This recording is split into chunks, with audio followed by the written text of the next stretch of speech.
GT Holidays, South India's #1 travel brand. You know you are special when you're with GT Holidays. எங்க சேதாரத்துக்கு மேல கொடுத்தீங்கன்னா உங்க காசை waste பண்ற மாதிரி தான்.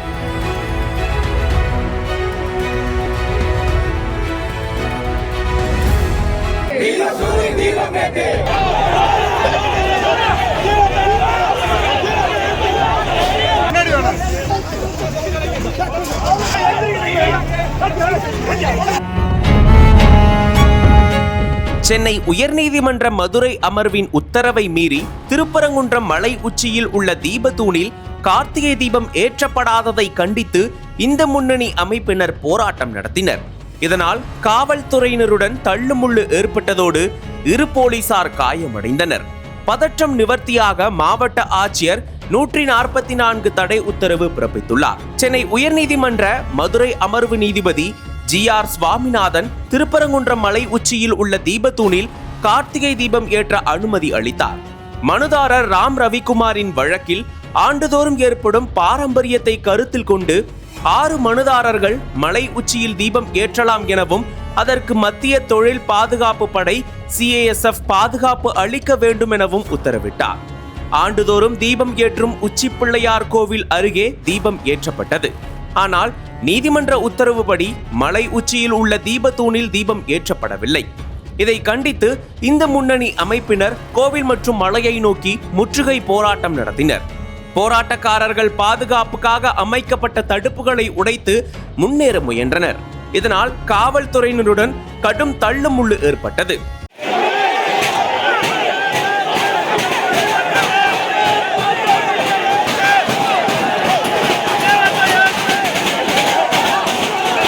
போலீசார் தீவிர கண்காணிப்பில் இருந்தனர். முன்னதாக 16 கால் மண்டபத்தில் பாஜக நிர்வாகி SG சூர்யா தலைமையில் கையில் வேலுடன் கோவிலுக்கு சென்றனர். காவல்துறை தடுத்ததால் தள்ளுமுள்ளு ஏற்பட்டு சாலையில் அமர்ந்து போராடினர். சூர்யா மயங்கி விழுந்ததால் தண்ணீர் தெளித்து அழைத்து சென்றனர். போராட்டக்காரர்கள் கைது செய்யப்பட்டனர்.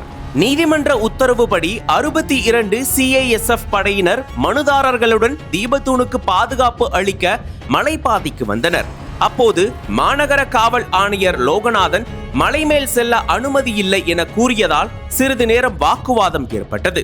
இதையடுத்து அறநிலையத்துறை சார்பாக மேல்முறையீடு செய்யப்பட்டது. நீதிபதி ஜெயச்சந்திரன் முன்பு இந்த மனு விசாரணைக்கு எடுத்துக் கொள்ளப்படும் என அறிவித்ததால் CASF படையினர் திரும்பி சென்றனர். சட்டம் ஒழுங்கை பாதுகாக்க மாவட்ட ஆட்சியர் பிரவீன்குமார் திருப்பரங்குன்றம் பகுதியில் அமைதி நிலவும் வரை 144 தடை உத்தரவு பிறப்பித்தார்.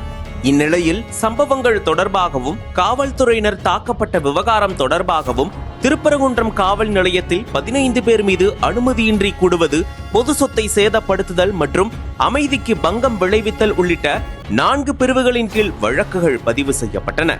அதில் பாஜக மாநில இளைஞரணி செயலாளர் SG சூர்யா, பிரசாந்த் உள்ளிட்ட 15 பேரின் பெயர்கள் இடம்பெற்றிருந்தன. அதன்படி பொது அமைதிக்கு பங்கம் விளைவித்ததாக கூறி முதற்கட்டமாக இந்து முன்னணி நிர்வாகி உள்ளிட்ட 13 பேர் கைது செய்யப்பட்டுள்ளனர்.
அதுக்கே விட மாட்டாங்க. 6 மாசம் உங்களுக்கு தேடி குறிக்க போடாமா? சாமி கும்பிடுறதுக்கு என்ன மேடம் இருக்கு? சாமி தடுப்பு போடுறீங்க.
நக்கீரன் டிவிக்கு சப்ஸ்கிரைப் செய்யுங்கள். உங்கள் ஆதரவே எங்கள் பலம். ஆசிரியர்களுக்கு நண்பனாகவும் மாணவர்களுக்கு ஆசானாகவும் திகழும் தேர்வு வழிகாட்டி. ஒவ்வொரு பாடத்திற்கும் அனுபவமிக்க ஆசிரியர்களின் துல்லியமான தெளிவான விடைகள். CNC இருக்கு, தேர்வு பயம் எதற்கு? இது தீரன் பப்ளிஷிங் ஹவுஸ் விற்பனை வெளியீடு.